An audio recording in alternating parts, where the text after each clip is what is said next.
Sharm el-Sheikh, la baie des Princes, la suite. Alors on fait quoi à Sharm el-Sheikh à part la plage? On va parler activité, vous en doutez, dans ce deuxième numéro sur Sharm el-Sheikh. C'est un parfait point de départ pour de nombreuses activités dans cette région, qui est l'une des plus belles régions d'Égypte, le Sinaï. Alors on peut faire évidemment du snorkeling ou de la plongée juste à côté. Ras Mohammed est juste là, un superbe parc. On peut tirer jusqu'à Dahab, à 1 heure d'ici. Blue Hole et Tripole vous attendent pour plonger dans des fonds sous-marins peut-être parmi les plus beaux du monde. On peut gravir le mont Sinaï, admirer le lever ou le coucher du soleil, être en immersion avec les Bédouins en 4x4 ou à vélo dans ce désert sublime. D'accord. On peut tout simplement visiter le centre de Sharm el-Sheikh, ses musées, sa mosquée, son souk, très touristique c'est vrai. On peut même faire du patinage à l'intérieur de ses malls. Bon, c'est pas Dubaï, mais quand même. Sharm el-Sheikh, une belle idée pour passer quelques jours. On n'y resterait certes pas une semaine, mais c'est quand même, très vrai, l'une des plus belles stations balnéaires d'Égypte. Allez, c'est parti pour la visite.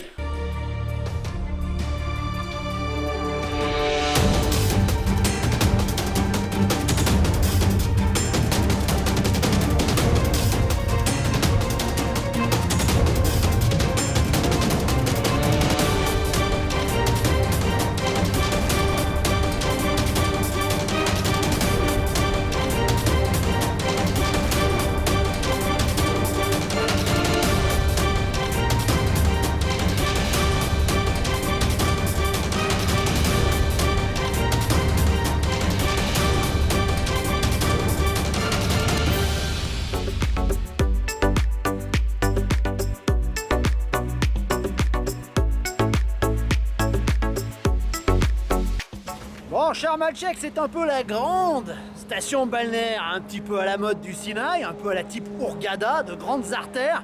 Hein, elle s'étend sur 15 à 30 km, n'espérez pas faire les distances à pied, il faut prendre les taxis. Et les coquins en profitent.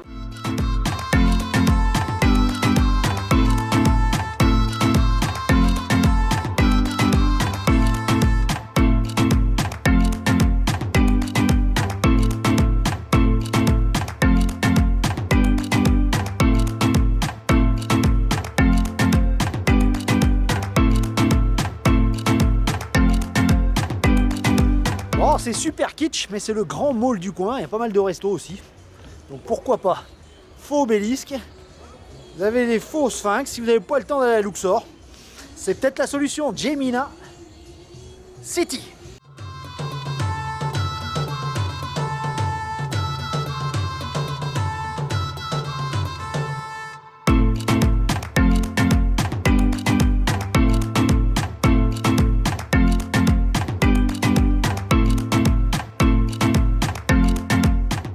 Vous avez tous des trucs en carton, en plâtre et autres, reconstitution kitschissime. Mais bon, pourquoi pas, mais bon, c'est vraiment le... Ah, si on n'a pas le temps d'aller ailleurs, pourquoi pas, il y a un musée carrément dans le mall. Eh ouais.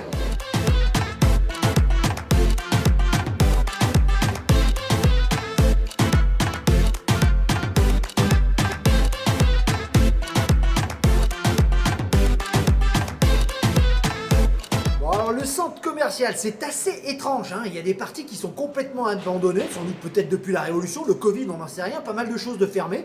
Et puis en plein milieu, des espèces d'espaces de jeu, ça fait un peu, allez, on va dire, galerie commerçante, il y a une patinoire, on va aller tout à l'heure, et puis des espaces de jeu, un petit peu Disneyland, bon bref, avec pas mal de choses abandonnées, des couloirs un petit peu sombres. Assez étrange l'ambiance qui règne ici. Mais si vous avez des enfants, pour la patinoire et pour l'espace de jeu, pourquoi pas passer une petite heure ici et faire un peu les boutiques. Allez, shopping!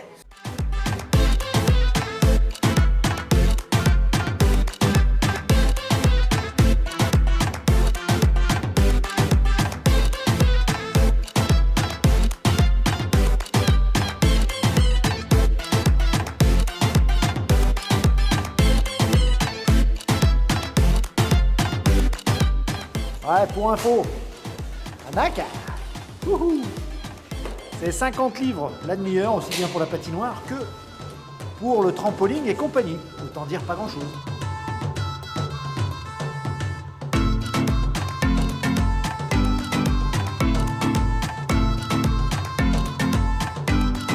Bon, prévoyez une veste quand même, hein, il fait pas super chaud, et puis bon, pourquoi pas faire du patinage en plein désert.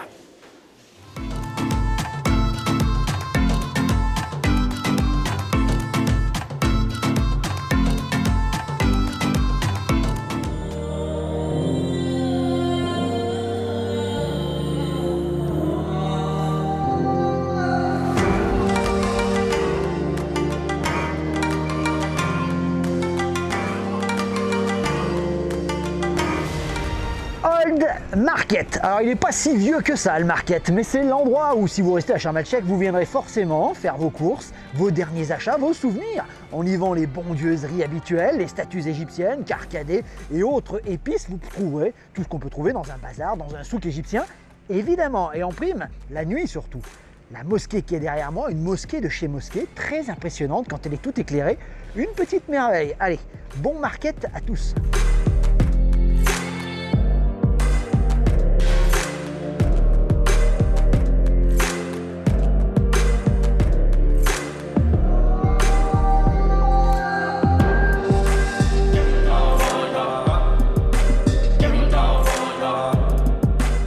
L'avantage du lieu, c'est que c'est piéton, c'est plutôt tranquille, il n'y a pas des masses de monde. Et on peut faire ses derniers achats tranquillou bilou. Ils sont pas très collants en plus par rapport aux souks de Luxor, ceux du Caire. C'est plutôt pas mal, il y a même un dromadaire là-bas qui passe en plein milieu du market.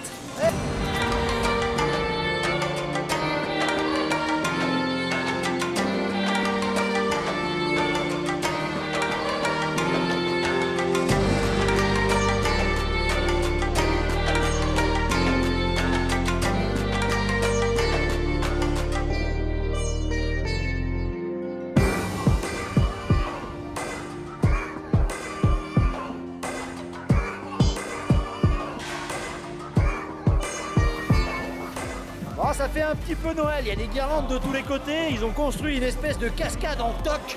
C'est un peu la fontaine de Trévis, si vous voulez, de Sharm el-Sheikh. Bon, c'est pas laid, surtout si vous vous élevez un peu sur le café qui porte ce nom d'Al-Old City. On peut boire un coup avec une vue magnifique sur la mosquée.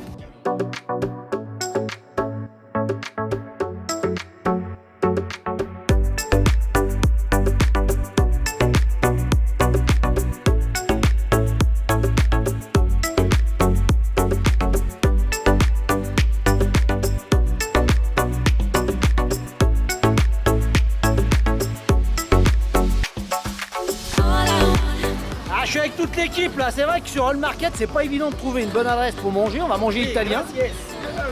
Ils sont là, ils sont sympas. Italienne, restaurant fraîche, on peut bouffer du poisson, on n'est pas obligé de manger des pizzas. Nous ça sera pizza et bon plan, si vous voulez boire une bière, il n'y en a pas ici, vous traversez la rue, il y a le Karma, c'est votre Karma. Vous achetez 2 bières là-bas à 24 livres, quasiment rien, et on peut les boire à l'intérieur, ça c'est bien.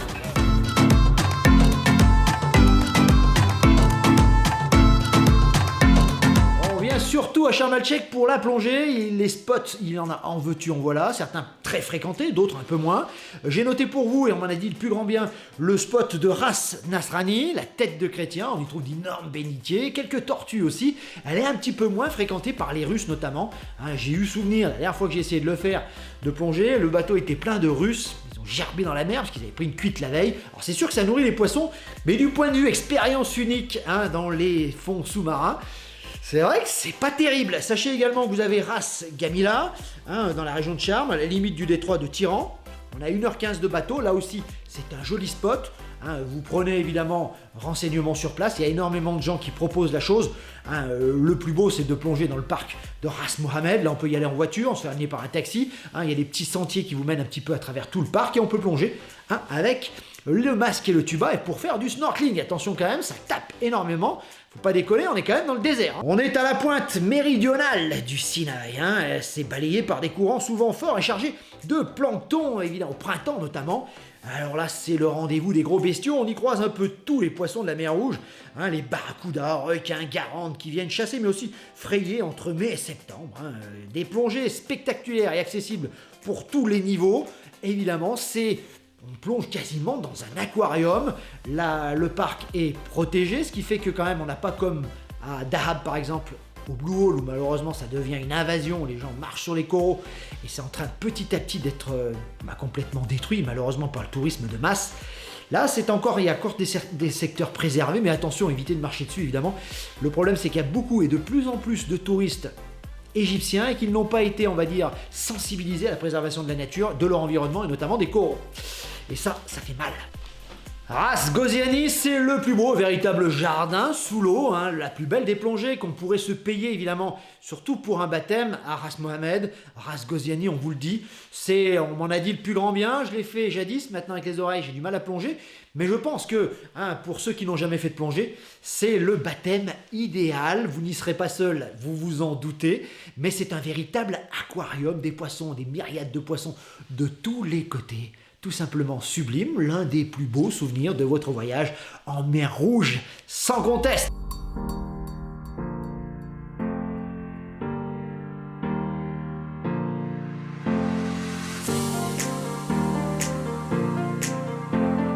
Évidemment, vous connaissez notre coup de cœur pour Dahab, on vous conseille d'aller y passer quelques nuits et vous verrez l'ambiance inouïe et incroyable de Dahab. On adore, c'est pas du tout le bétonnage ou le tourisme de masse de Sharm el-Sheikh, beaucoup plus petit, même s'il y a beaucoup de monde et que ça commence à se savoir. Bon, si vous n'avez pas le temps et si vous avez pris un appartement ou un hôtel pour une semaine sur Sharm el-Sheikh, sachez qu'il est tout à fait possible de prendre un taxi jusqu'à Dahab, 1 heure et quelques de route jusqu'à la belle station, d'accord? Et puis aller plonger sur Blue Hole ou sur Three Bars, qui sont les sites incontournables pour le snorkeling ou pour la plongée sur la belle Dahab. Le taxi, on a payé de mémoire autour de 400 livres pour aller jusqu'à Dahab. C'est pour 1 heure et quelques de route. Ça va faire quoi? Une petite vingtaine d'euros. À vous de négocier, évidemment, il n'y a pas de prix fixe en Égypte. En plus, avec l'inflation, les prix ont eu tendance à monter. Donc on se bat, on négocie bien avec son taxi. Hein, et puis sur place, on retrouvera évidemment, il y a des go-bus par exemple qui peuvent aller jusqu'à Dahab. C'est un petit peu plus compliqué si on part à la journée évidemment. Mais tout est possible.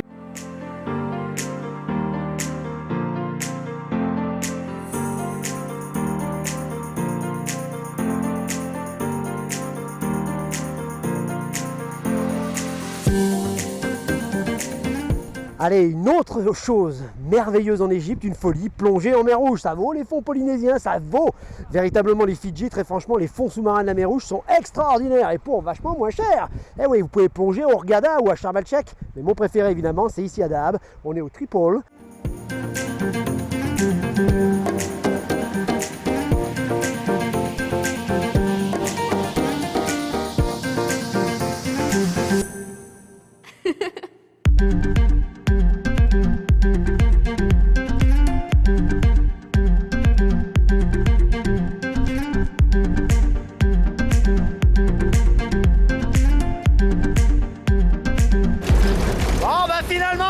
Tout est possible.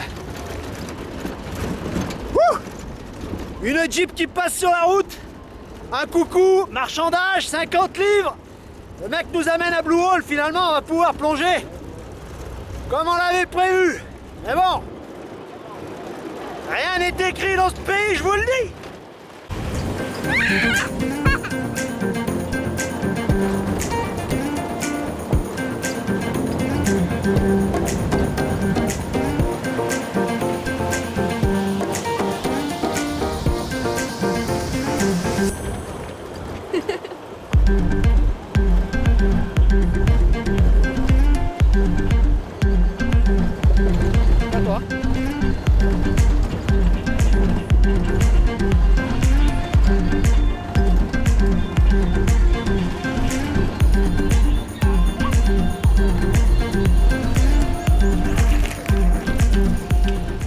Hey, ça y est, nous voilà à Blue Hole, une sorte de Far West du Sinaï. Façon assez originale d'arriver.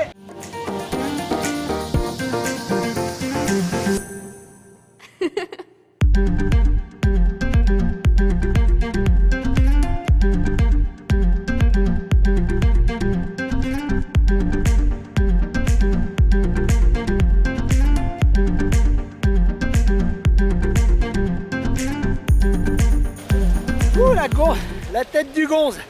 Bon, Naka, viens là. Eh, ma Naka adore évidemment. C'est sa première plongée sur coraux avec des poissons de partout. C'était bien? Oui. Elle a adoré, c'est un véritable aquarium. Je suis pas venu depuis 7 ou 8 ans, je peux vous dire que ça a quand même pas mal ramassé. Le tourisme de masse est en train de toucher Blue Hole. Ça débarque par centaines et pas du bon tourisme. Hein. Il n'y a aucune sensibilisation au milieu marin, ça piétine les coraux. Ça a énormément changé en 8 ans. Tout le devant là est quasiment mort et quasiment plus de poissons. Ça arrive par bateau entier là-bas. Ça s'est pas nagé, ça a mis des cordes sur les coraux pour pouvoir que les gens puissent y accéder. On est en train de massacrer Blue Hole.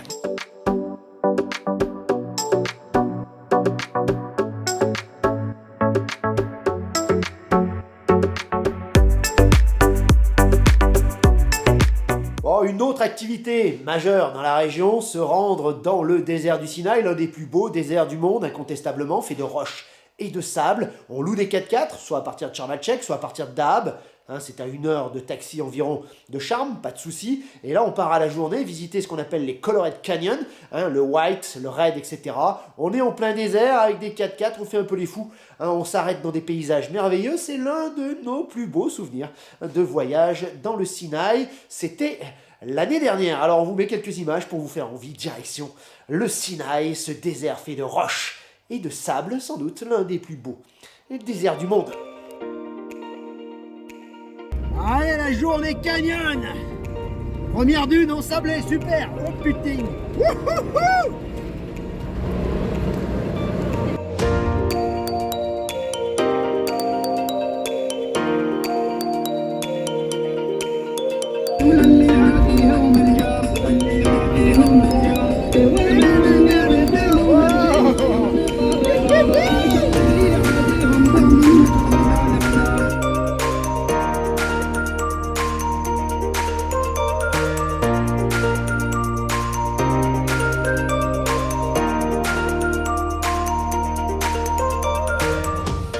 Allez, premier canyon, le canyon blanc, White Canyon. 1 heure environ de rando à travers les montagnes fantastiques. Les 4x4 vous récupèrent à la sortie.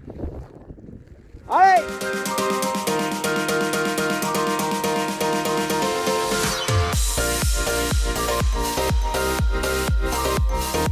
Tout simplement magique.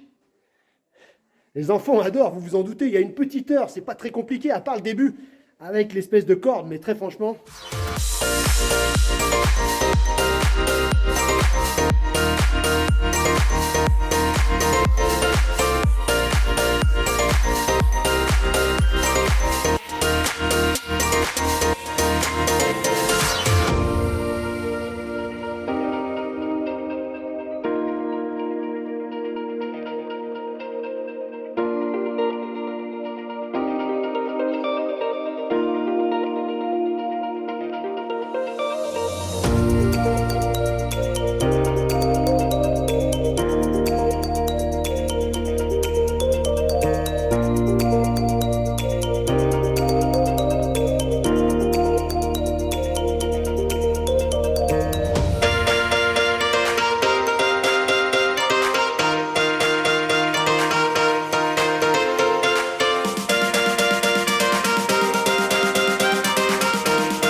Belle rencontre. On va le prendre pour dîner.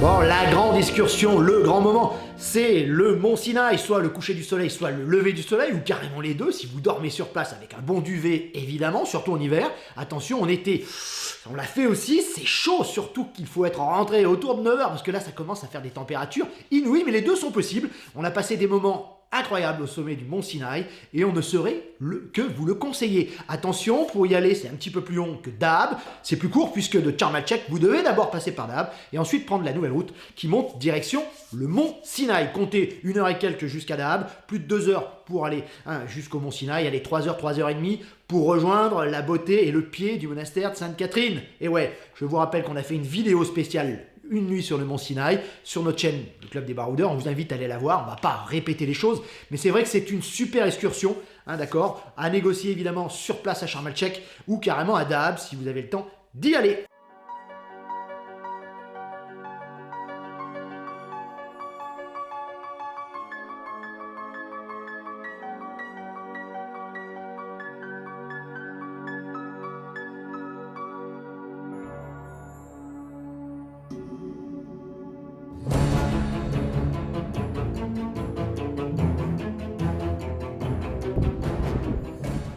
Lever du soleil sur le mont Moïse.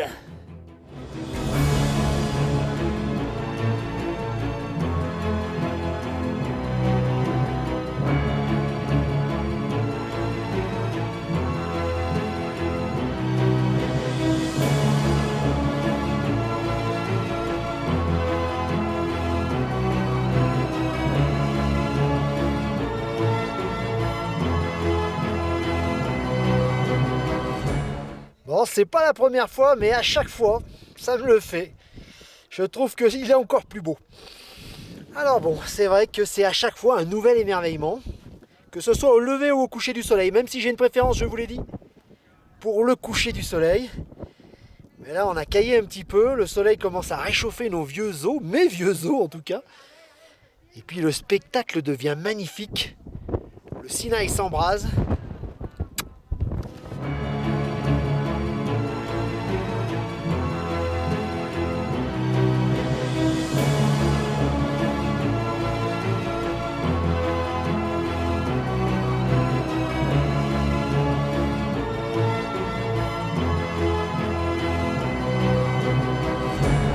Alors attention à la redescente, un petit peu casse-gueule quand même.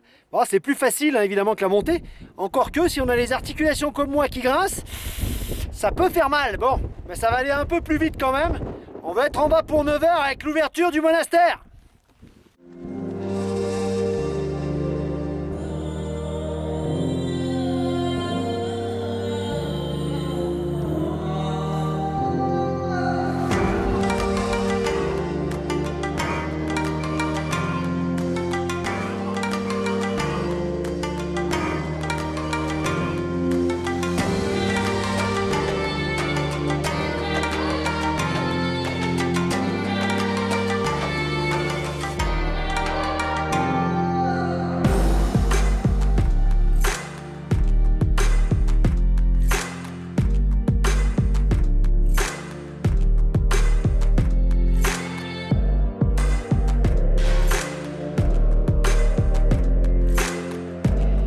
Imaginez un monastère hors du temps, niché au sein d'une étroite vallée cernée par de montagnes impressionnantes.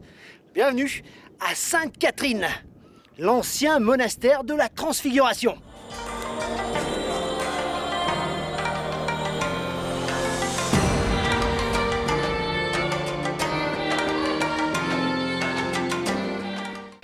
Bon, il y a quand même pas mal d'autres activités à faire sur Sharm el-Sheikh, VTT, à la journée. Ensuite, on va, par exemple, un barbecue dans une tente bédouine. J'ai vu proposer ça à la journée, pas mal. VTT pour aller observer les étoiles également au coucher du soleil. Là aussi, c'est sublime. Sachez qu'on peut, je vous l'ai déjà dit, aller à Dahab pour faire du snorkeling, mais on peut également à Ras Mohammed qui est juste à côté. Pas mal. On peut aller à Mont Sainte-Catherine, faire une randonnée de nuit sur le sommet, l'un des sommets du Sinaï, exceptionnel. Et puis vous avez d'autres petites activités vraiment sympas. Si vous voulez un peu de culturel, par exemple, si vous n'avez pas le temps d'aller à Luxor, Le Caire ou autre, sachez qu'il existe un musée international des antiquités à Sharm el-Sheikh, plutôt sympa, je vous mets quelques images. Alors attention, il n'y a pas de panneau vraiment pour y aller, il semble un peu confidentiel, il n'a pas ouvert ses portes il y a longtemps à mon avis, mais ça permet quand même d'aller prendre un petit goût d'Égypte, même si on reste à Sharm el-Sheikh, mais même si on fait que du balnéaire.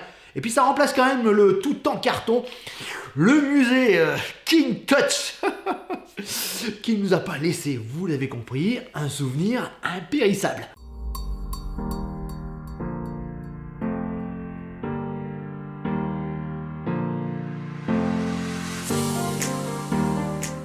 Bon, dernier point, la sécurité.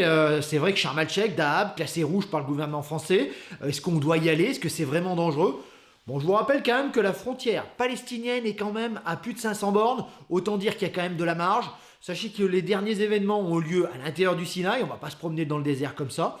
Que la nouvelle route qui relie Le Caire à Sharm el-Sheikh est ultra sécurisée. Et que là, il n'y a pas besoin de convoi pour pouvoir la faire.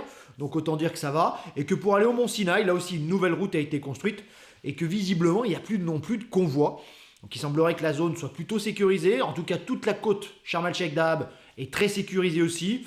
Je me suis senti en totale sécurité là-bas. Pour info quand même, pour pas mal de pays du monde, Paris est en zone rouge.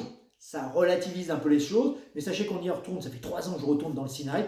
aucun souci. En plus, Sharm el-Sheikh est super surveillé. C'est la perle du Sinaï, là où tout le monde revient. Il y a pas, les autorités ne veulent pas qu'il se repasse un moindre souci qui pourrait remettre en cause cette prospérité. Après la révolution et le Covid qui a fait énormément de mal ici, beaucoup d'hôtels abandonnés, vous verrez. Hein, c'est vrai qu'on ne rigole pas avec ça. Il y a un mur de sécurité, le mur Berlin quasiment, hein, un énorme mur sur des dizaines de kilomètres avec des barbelés, des portes et des checkpoints pour rentrer et sortir de Sharm el-Sheikh. C'est super surveillé. Les touristes sont surveillés comme le lait sur le feu. Ça ne veut pas dire que quand on va sur Dahab et qu'on sort de la zone, c'est dangereux. Non, il n'y a aucun souci. Toute la zone côtière jusqu'à Nuweiba est de nouveau safe et de nouveau ouvert aux touristes. Alors voilà, ainsi s'achève notre voyage et notre vidéo sur Sharm el-Sheikh, la baie des Princes. Vous l'aurez compris, c'est pas la destination que l'on préfère sur l'Égypte, mais on préfère largement Sharm el-Sheikh à Hurghada par exemple, d'accord? Mais on préfère également largement Dahab juste à côté. Alors à vous de voir, c'est l'objet de nos dernières vidéos sur la mer Rouge, Dahab,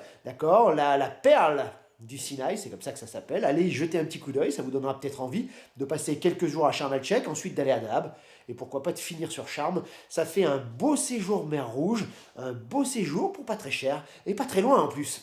Allez, Sharm el-Sheikh, le Sinaï, Dahab, on y pense pour les prochaines vacances.